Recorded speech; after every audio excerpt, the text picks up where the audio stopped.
two-dimensional, round head, forever munching pills. No, I'm not talking about myself or my comedy stylings, but in fact, about Pac-Man. This little simple whack-a-whack attack is pretty much synonymous with gaming. His mug plastering things from t-shirts to iconic pop culture references to mugs. He's everywhere. But a lot of Pac fans don't actually recognize how much of an impact he had on the industry. So what we're going to do today is have a little look back and see what this tiny pellet-munching hero has done for us now. With this in mind, I'm Jules for WhatCulture.com, and this is Pac-Man, the most influential game ever. But before we begin, don't forget to subscribe to stay notified. Ding, ding, dong. So when you first look at Pac-Man from a purely gameplay perspective, it's a deceptively simple game. It's easy to pick up and play and hooks players in by constantly rewarding their actions. The act of eating a pellet gives you sounds, cathartic release, and most importantly, points. I know it sounds like I'm talking about it like it's deeper than it is, but there's a reason why clearing a stage feels so good, and a reason why those sounds have become so iconic. This is gaming psychology in full force. With the added aspect of the ghosts chasing you all over the shop, Pac-Man instantly creates what is known as a compelling gameplay loop. Writing back in the 1980s for Byte magazine, author Chris Crawford argued that this ushered in a design philosophy that developers still use to this day. He said, "An important trait of any game is the illusion of winnability. If a game is to provide a continuing challenge to players, beginners, and experts, it must also never truly be winnable, or it will lose its appeal." Unlike other releases at the time which punished players and their wallets, Pac-Man presented something slightly different. Through using colorful rewards and sounds and power-ups, it made the players feel empowered each and every playthrough, therefore making the game feel like it was winnable. The use of power-ups in particular was a huge addition at the time, and the game was actually the first title ever to include this feature as we know it today. The Power Pellet awarded players a set time in which they could turn the tides and instead of being gobbled by ghosts, could make a feast of the geests.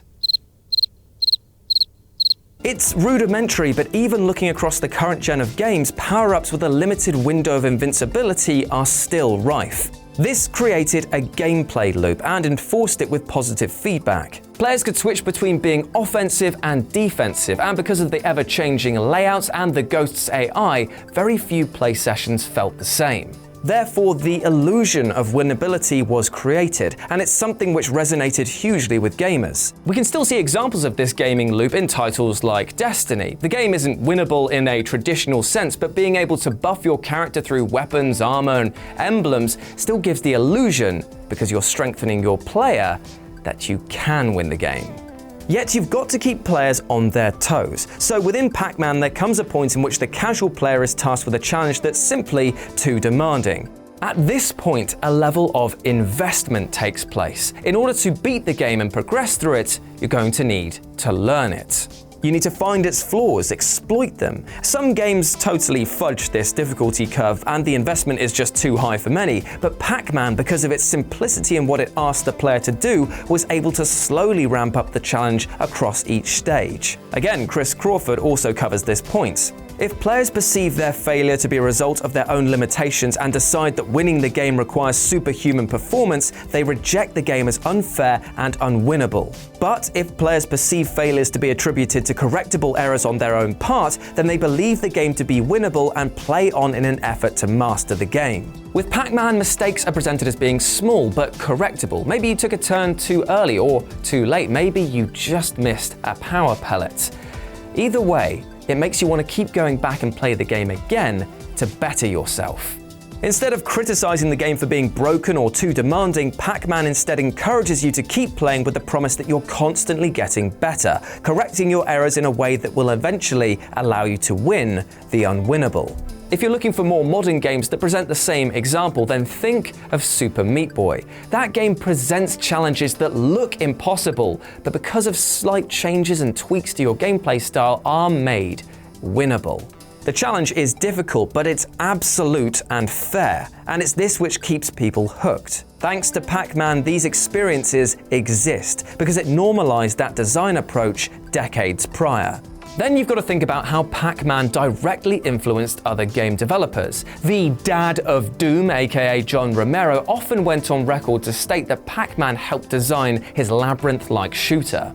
He said that the idea of learning a level and possessing knowledge of what to use when as a means of beating the game was essential.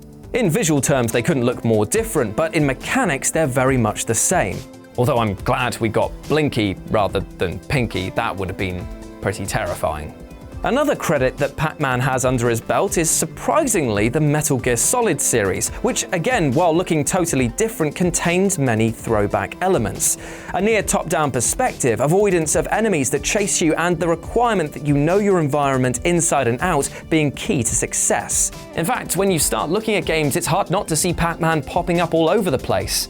But because I want to keep this video at least under 10 minutes, we'll just stick with those two examples for now. But gameplay is only one part of the puzzle to try and pilfer people's pockets, because the game actually sold itself in a very different way.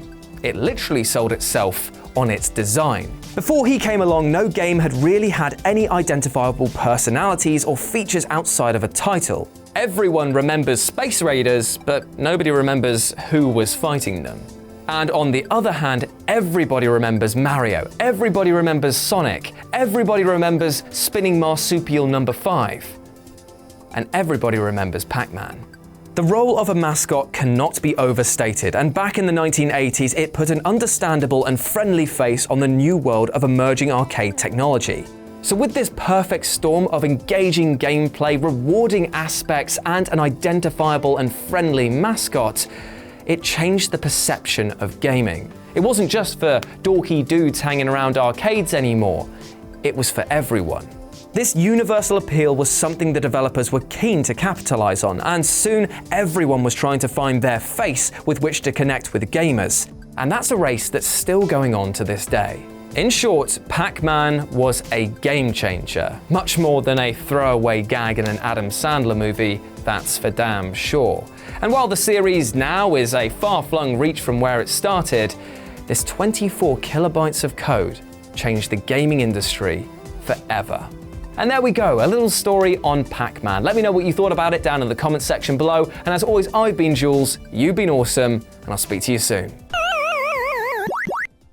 Hey guys, thanks for making it to the end of the video. Aren't you a star? Don't forget to subscribe below, and also the people who made this video, they're right here, so go and follow them and give them some love. If you want to see more content, there's probably some stuff flowing up above my head. Why not check it out? It could be fun. I'm not your dad.